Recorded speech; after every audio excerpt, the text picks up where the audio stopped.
ما دوست دختر داری؟ داشتم، نزدیک یه سال باش کات کردم، خیلی هم دوستش داشتم. عزیزم خب پس یه چالش بهت میدم، زنگ بزنی بهش بگی که بیا با هم برگردی. فقط چند سال باش بودی قبلا؟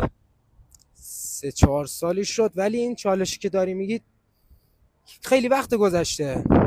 این کارو بکن، حالا تهش بگو چالش بوده. اوکی؟ اوکی. الو. سلام خاله، خوبی؟ سلام، خوبی شما؟ من حقیقت زنگ زدم به خط زهرا خانم. من امیرم، حالا نمیدونم به جا آوردید نه آوردید. آخه زنگ زدم خط زهرا شما برداشتید. امیر جان، زهرا رو میخوای ببینی قربونت برم، بعد بری سر خاکش عزیز من. یعنی چی سر خاک؟ زهرا 3 ماه فوت کرده، 3 ماه به رحمت خدا رفته. بابا بی خیال.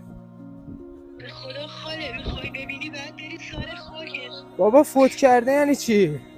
خاله جدی میگم به خدا. خب الان نباید زنگ میزدید اینو میگفتید به من. کسایی که دوستش دارید و از دست ندید، خیلی زود دیر میشه. روزایی که من بخواب نبینی مردن من